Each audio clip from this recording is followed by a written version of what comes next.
Would you like to know how to engage with others so that you're seen, heard, and remembered? If you answered yes, then you'll want to listen in as I speak with Kim Kasparian, who shares how to be irresistible and memorable.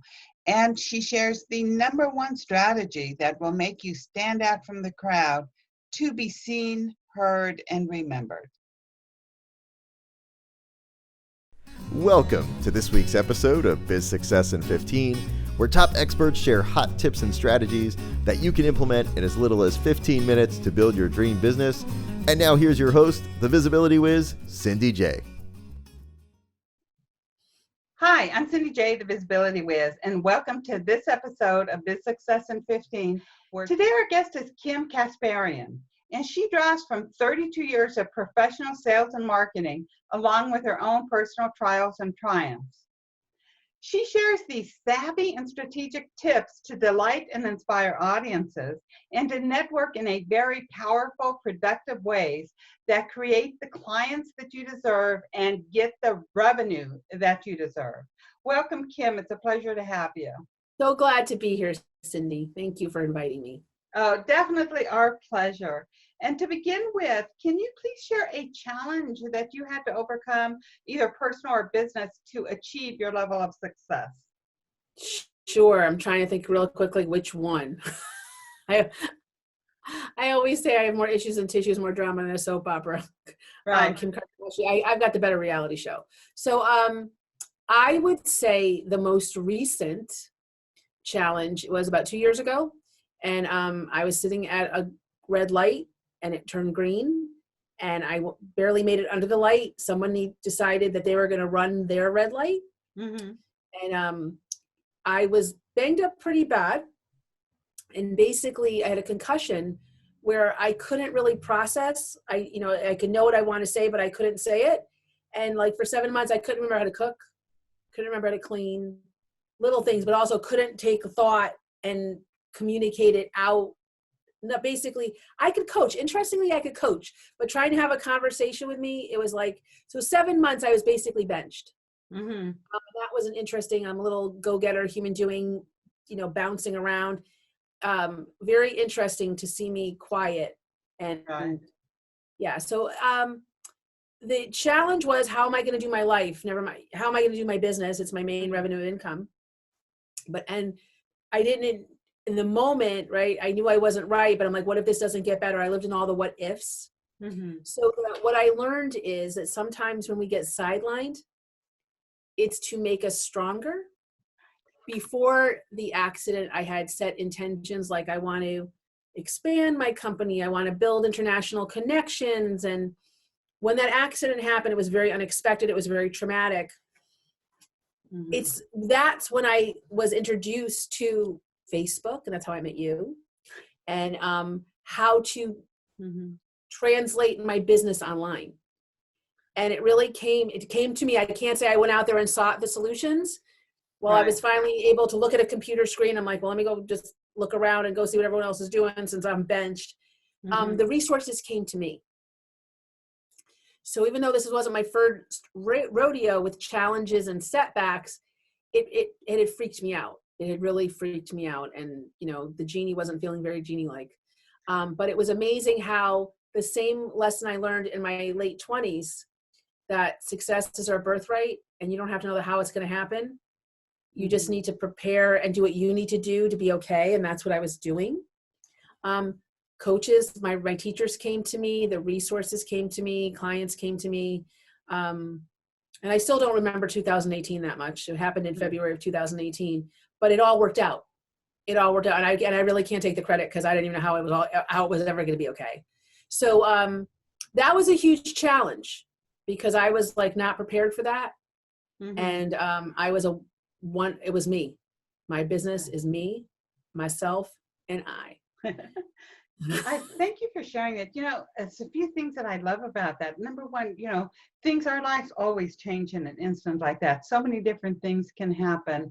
It helped you It It guided did. you to a It did. new, for a way of thinking, a new voice. Even though you It were did. having a hard time articulating, it really helped you bring out the voice, the very powerful voice that you have now. It did. And I can't, and I've been doing this for a long time. I've been doing this I became a coach in 1999. So it was my 20th, almost my 20th year. What was interesting for me is that this is not the first setback, illness, Right. accident that happened to me. And I was just kind of like disappointed in myself. Like, you know how you do the judgy thing? Like, it shouldn't be this way. I shouldn't be feeling this way. And it was worse because I'm the public figure who teaches everyone how to overcome. Mm-hmm. And instead of feeling like a genie, I was feeling very much like a weenie and had post-traumatic stress. I didn't understand why don't I want to go out of the house? It's like, because you've been traumatized. But it really did. And thank God I had such my great coaches and my medical team and everyone with me. And they're saying, it's going to be okay. And I'm like, well, I'm not feeling that way. They go, it doesn't matter. You're still going to be okay. But how is everything going to work out? And they were mirroring back to me what I teach my clients, right? You don't always see it when you're in it. I don't know that you ever see it whenever you're in it. Well, But I usually can see it even when I'm in it, but this hit the threshold. I'm like, I don't see it. When what I find very interesting with all of us is, that adversity that we're going, it always takes us to the right place. But regardless, whatever's happening in our lives right this moment, however horrible it is, it's like nothing lasts forever. And whenever we look back, we can always see blessings in our challenges. Like you can see, it gave you a new voice. It helped you go more online versus. It did. Yeah. Right? And the interesting thing, which has happened to me so many times, but it was like the way I internalized it, I was like, okay, what's so great about this? Oh, my new clients who have never been exposed to mindset and attraction, this must be how they feel, because like I felt the absence of everything that I knew. It was like, even though I've done this I've been here, done that. It was like, it felt so odd to me. I'm like, oh, this must be how new clients feel who have never been exposed to any of this, how they feel when they come to me and their life is not where they want it to be. And they're thinking like, I don't see the way out, or I don't know how this is going to work. So I kind of sat back and said, well, maybe this is giving me more empathy. Because when you always hear about my grandparents were my best mentors, and you'd hear about, well, when we started with just like 2 lawn chairs and that you hear that and like, but it was so long ago. Do you really even know how it feels like to be me, like 20 years old or 30 years old? And this is the first time. Were you really all so zen about it? Of course they weren't. It kind of gave me new empathy. I think part of that is, and there's the butterfly story. I may mess it up, but whenever a man comes to the cocoon, sees the butterfly struggling to come out of the cocoon, and he tries to help it along by snipping it, and then the butterfly can't fly because it needs that struggle to come out of the cocoon in order to fly. And I think that's how our challenges in life are, even with your accident.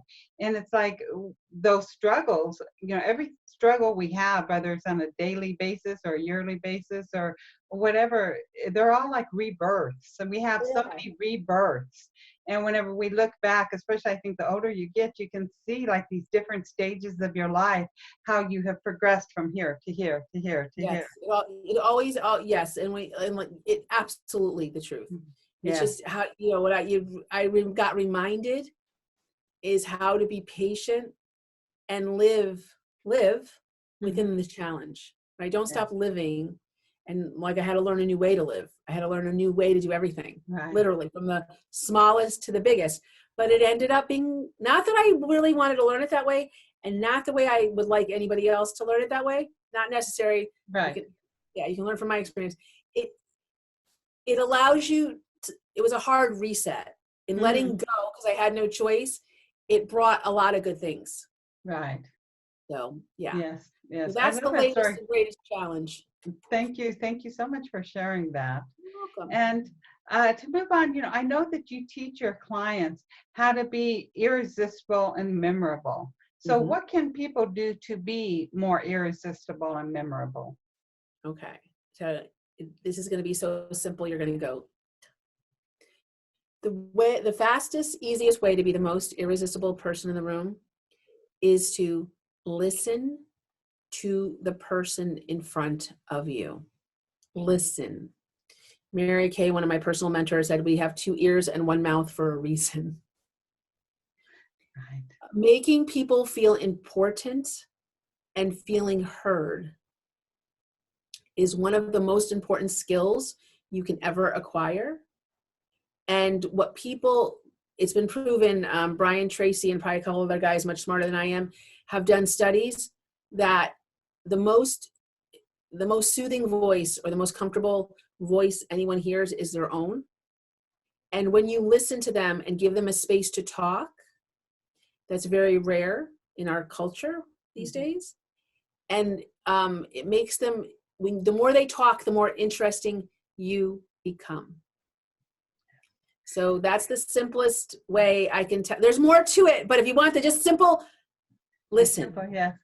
Yeah. Give people a space go to be ahead and heard. share a little bit more. I 100% agree with you. I was even taught that when I worked in social services, is that just listen to them regardless of their yelling, screaming, whatever. The easiest way to calm down somebody that's upset is just to listen to them. Right. And if you're in a networking, or you're reaching out through Facebook, asking questions, sincere. Don't just go down the checklist. Okay, answer that one. Ask them sincere questions about them, what they like, why they're there, who do they want to meet. Most people don't do that. So the other way of saying it, right? So listen, what I did in my early 20, like I've been selling since I was 16. I've been in sales, so I started young. I was always afraid of being pushy. Like I was the kind of person who, if I fell into the pool during our garden party, I would not want to interrupt your conversation or cocktail. So I would just drown quietly rather than say, help me. Right. Okay. In having to build territories from nothing, asking people, what did they need? Even if that need didn't include me. Finding out, hey, right? What's the problem you're having right now? Like, and if it was a problem I can solve, yay. But even if it wasn't, I'm like, do you have anybody to help you with that? No. Would it be okay if I find somebody to tell them, like, and they'd be like, well, sure. And they think, oh, she's just saying that. Well, within a short amount of time, I would actually connect them with somebody who could help them with that problem. That's another way to become the most irresistible person in the world to them. Because you helping them with a problem, even if you can do it, great. But if you can't, that you got somebody else, their willingness, their openness to help you get what you need goes up like tenfold. So those are my 2 tips. I love those. So Kim, what are some other proven ways that we can engage with other people to be seen, heard, and remembered? Okay. So the first easiest way, I'm all about attraction. I like to invite people to me. The thought of having to run around everywhere to find people, not my favorite thing, but I love inviting people. And when they show up, I love engaging. So one of the best ways for you, if you kind of like that approach, is to get really clear on whom you desire to serve, right? If they're women, if they're business owners, if they're in an industry. And I'm going to tell you why, and might not be the reason why you think. If you are following my tips of listening first, making them feel heard, or helping them, even if the problem is not something you get paid to do, they feel such affinity with you. 9 times out of the 10, they'll say, Kim, well, I've talked about me and you've been so wonderful to me. How can I help you? And if you're like me and you forgot to do the step that I just gave you, you're kind of like, oh, and you like fumble. So it's really important to know when someone asks you, which they will when you become the most irresistible person or the most engaging person in the room, that you know exactly who you're looking for, what is the wonderful thing you do with them once you're engaged with them, and what's the juicy result they get from you over and over and over again. That's really important because people are going to ask you. And then if you flub over it, it's kind of, you're like, oh, darn, I wish I had known that. The other thing is to give people a sample let people experience you. And if they're, Cindy, if they're part of your group, you're really good at helping people do that. Be willing to be visible. I know I had a lot of self-esteem image issues about going live. Thank God I've gotten over them somewhat, but I still have them. A lot of people do. You don't know what to say.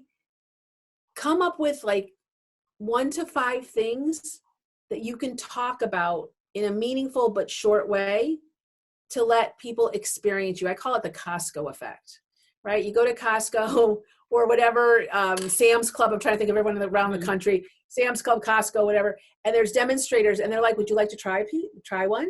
And you maybe never tried something before, you're like, oh, this is really great. And you end up getting one. Or you try it and you go, that's not bad, I'll remember it for next time.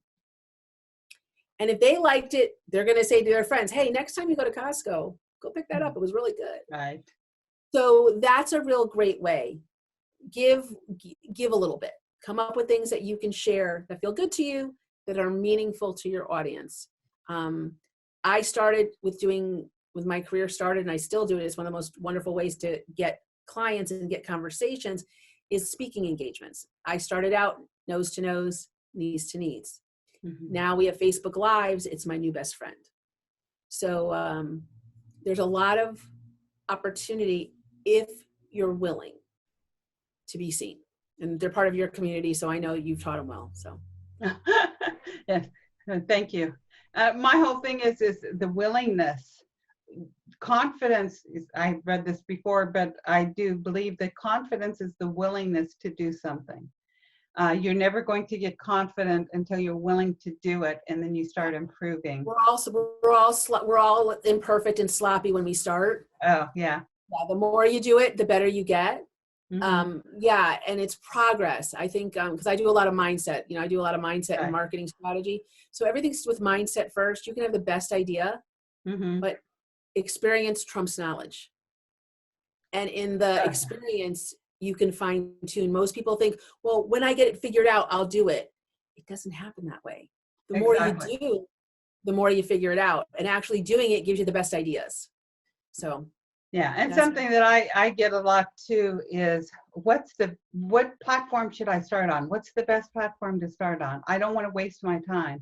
And I'm like, you're never wasting your time because you're always learning and growing.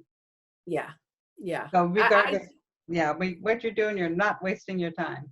Pick the platform you feel the most drawn to, because that's probably where your clients are anyway. But pick the one that you feel the most comfortable and master it. That's what I would. Yeah. That's exactly what I say. Exactly. I didn't know that. So there you go. She didn't pay me. She didn't pay me to say that. Yeah. And it's so true. And even, moving forward just a little bit. So we know how to be seen. We know how to be heard, how to engage with people, and how to be memorable, which is so important. Right now our world is changing. We have this changing environment. So how can someone approach networking with a fresh new mindset? How do they get a new mindset that's going to serve their community? Okay. First, you need to know and trust that you have value. You have value right now. And most likely, people don't know what you know. Even though you think they know everything and you know nothing, you know more things that they don't, that they really need to know. That's number 1. 2, always reach out in sincerity and in service. You can never go wrong. Reach out to see, hey, I've been thinking of you. How are you? So my step, especially with everything going on in the world right now, people are feeling like, am I okay to sell or okay to market my business? I said, absolutely. You reach out and you acknowledge if there's something going on in their lives or something happened to them or something's happening in the world. Acknowledge it. Don't try to act like it's not happening, like, oh, it's business as usual. Acknowledge it. Inquire, how are you? And engage with them sincerely and ask. You can ask them, how are they doing? What do they need? Or you can say, hey, I thought of you because this thing is going on, or I'm creating this thing, and I thought, oh my God, who would really love it or benefit by it? And I thought of you. Might you be interested in hearing about it? Or I like to create free events that are meaningful and that are positioned for specific people. And I just call up and say, hey, if I was thinking of them, I never lie. I always think of something sincere to say. And I'm like, hey, I thought of you and this is going on. And would you like to come? It's free. Or I'm going here. Would you like to come? I think everyone would love you. You can, acknowledge, invite, engage, ask. Acknowledge, invite, engage, ask. I love it. I love that. And, it's so important today, especially people, we are all getting more emails, just checking in. And I'm like thinking, there are some that are really touching me because I can feel their authenticity on what's going on. And there's others that I can see that are just doing it just because everybody else is doing it. And so I think it goes down to, again, like their mindset. So before somebody does anything that you've already taught them, what are a few things they can do to get in that right mindset? Because if they're out there trying to engage out of fear or out of desperation, it's not going to be the same. So the way I was taught from sales, like when I was little, my mom was in sales all her life, and I grew up in this environment. You never sell with dollar signs in your eyes. And what does that mean? It's like if you need a sale so bad, when you're speaking to people, they're going to feel like a lamb chop, like you're the wolf and they're the lamb chop. That even if you're like being all professional, they can sense that energy from you. So that's like a scarcity energy. We all slip into that, especially when circumstances come up and our brain starts telling us stories about that circumstance. So the best thing I can tell you in this short amount of time is only do things that you honestly feel like doing. Like I teach people sales, right, and how to do sales. And some of my clients, they have to get on the phone to talk to people they've never met before. And I tell them, on the days that you're not feeling it, or if you're scheduled to get on the phone and you're not feeling so good, or something happened at home, do something else, because they're going to sense that from you and think it's about them, not about what happened at home. So I like to, that's my phone here. I like to wait for the wind. I go wait for the wind for my sales. Hold on 1 second. Wait for the wind. Hold on, start over, because we can delete that part out. So start, so we don't have to have you going down and up. So start with the wait. Okay. So you don't want to be looking like you have dollar signs in your eyes, but yet you have a situation going on. I like the technique called flip it. What is in it for them to speak to you, rather than what's in it for you to speak to them? So when I need to make a call, I always ask myself, what gives me the right or the credibility to ask for their time right now? It might be I have a referral for them, or I've created a program, or I have a colleague like you, Cindy, who's doing something wonderful and I really think it would benefit them. So when I say, acknowledge, invite, it means like say, hey, how are you? We haven't talked in a while. I had this thing come across my desk where I created this new idea and I thought of you. And would it be okay if I shared it? Would it be okay if I invited you to this free event? Or I just created something. I would really love some feedback and I thought of you. Would you be willing to give me your honest opinion? Because I know you'll tell me the truth. So, or if you're in a group with somebody and say, hey, I'm reaching out to you because I was really inspired or really in awe that you shared that. And I was wondering, are you still looking for solutions? I might have one for you. Would that be okay to invite you to listen to that, or say it in your own words? But it's basically taking out of your mind, making the decision for somebody. Sometimes when we're stressed, we make the decision for other people. Oh, they wouldn't be interested in that. Oh, I shouldn't tell them about that. They're not going to want to. Let them make the decision, or they can't afford that, or they won't. Acknowledge, invite, ask. If they say no, then you know. They don't. But so many times we create our own scarcity by never being visible, never willing to invite because we don't want to hear the word no. You know, after no comes yes. In sales, we were taught, go get 20 no's, you'll get 5 yeses. Right. Do the math. You need 20. Law of averages. Oh, it is. So even if you know nothing and you're like, Kim, I'm a bumbling bunch of bananas. Okay. I can teach you how to get more yeses, but if you never go up to bat, you never hit a home run. Right. So these are tips that I've told myself, because when I started in sales, very shy. God forbid I appeared rude in any way. And like I just told you, I drowned at a garden party because I didn't want to interrupt your cocktails and conversation. When I learned sales or in networking is about serving people and helping them get their needs met, it made a world of difference. So the trick is, when you're about to call on somebody or engage with somebody, what might you have that might be valuable to them? And the first answer is just you, just you. Just you. Anything else is extra. So be willing to let people experience you. I love it. I could talk to you forever and ever and ever. I love the way that you verbalize stuff, and make it so clear and make it sound so simple and easy. And I know you and I both know it is that easy, but at the same time, it's that difficult. Yeah, it's simple. It's simple. It's simple. I always say it's easy. However, what helped me flip the switch, because if brains were bucks, I'd be bigger than Bill Gates, and I'm sure our listeners. Yeah, I know a lot. It's in developing your self-esteem, especially in sales. You want to create money, elevate your money.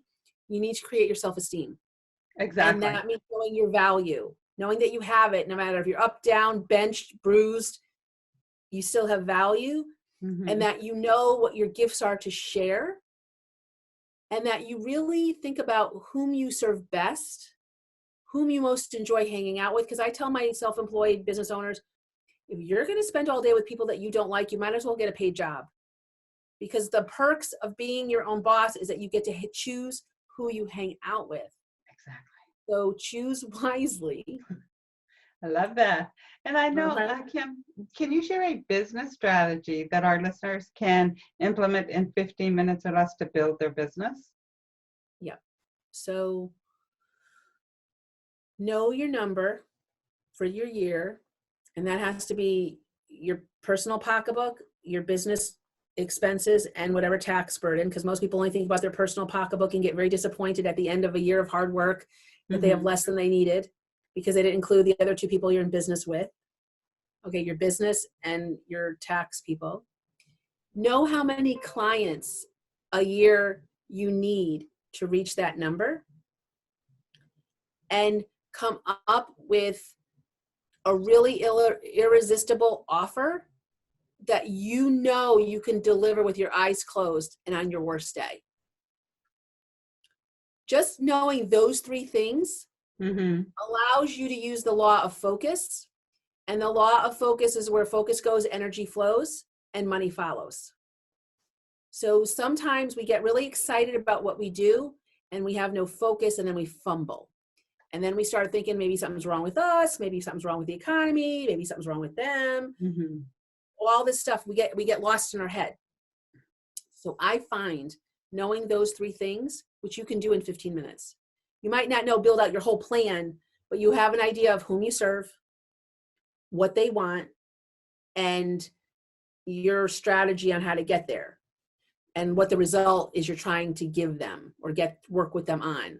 So if you can know your complete number, how many clients, this is like a reverse engineering way to figure out your pricing. If you think about it too much, you either undercharge or you get all caught up in the weeds.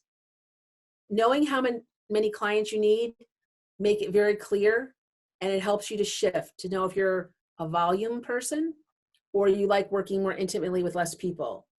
Once you know which side of the fence, and there is no wrong side, whatever makes you feel good. Once you know which side of the fence you're on, you feel more solid, you're more grounded, you're more focused, and people start coming to you naturally. And then when you have you kind of know what you're trying to get to your clients and you know who they are. As you're engaging and becoming visible, it's amazing. You should start meeting them. And then the conversations become more natural. Because when you like somebody and you're on the same wavelength as them, it's just easy to be human and create effective conversations. I love it. Thank you very much, Kim. And I know that you have a wonderful gift for us. Can you share what it is? Sure. I have created, you have a couple of gifts in there, but the first gift that you'll get when you say yes is a 40-minute masterclass on how exactly the steps to turn conversations into clients and to build conversations that create referrals and resources for you and your community. So if this conversation intrigued you and you're like, I want to learn what she knows, it's a welcome to our community. You'll get the masterclass. You'll be welcomed into our community. We have a Facebook group that everyone hangs out and networks with and in. And if you want to, you can come on in and get that information for free. I love it. Thank you very much. And if you're sitting there and you're like, man, I really want to know more about Kim, you can head on over to bizsuccessin15.com. That's BIZ success in 15, NIN, the number 15.com/success genie. And that's the word success, then genie, GENIE. There's no space between success genie. There will be a link underneath our video here, but if you're listening online, if you're listening just to audio, it's bizsuccessin15.com/success genie. And then you can grab your own Conversations to Clients masterclass. Kim, do you have any parting words? Sure. Remember this, success is your birthright. It's not something you have to sell your soul for or work hard for or struggle to get.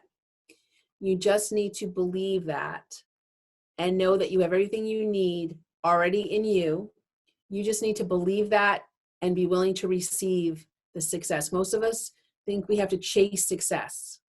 And if you have a cat or you ever had a cat, how successful is it to chase a cat? Okay, it takes a lot of energy, or chase a chicken. Maybe some of you are from the South or the West. Ever try to catch a chicken? It's not easy. When you just learn where your spot's going to be and you just sit, I don't know about chickens because I'm from New York, but the cat eventually comes, especially you got a little treat in the hand. So success is your birthright. Your needs are always met. And I always say, the two things I always say over to my clients and to myself, believe and receive. That's all you need to learn how to do. And practice trusting success, because success really wants to reside in you. You just need to create a space. So that's my parting words to you. That's your parting words. Wonderful. And thank you very much for being our guest today, Kim. It's been a pleasure. It's been a pleasure to be with you. Thank you. And if you enjoyed today's show, feel free to share it with your friends. The more people that get Kim's message, the brighter and lighter our world will be, with more people out there listening. And you want to hop on over to bizsuccessin15.com/success genie. You'll find all links mentioned on today's show. You'll be able to re-listen to Kim's words of wisdom. You can catch up on past episodes you might have missed. And while you're there, you want to be sure to grab your Conversations to Clients masterclass. Be sure to tune in next week for another amazing guest. Bye-bye. Big hugs.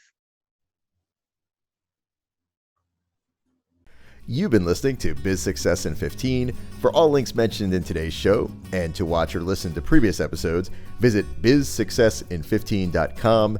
Thanks so much for listening, and be sure to tune in next week for another amazing guest.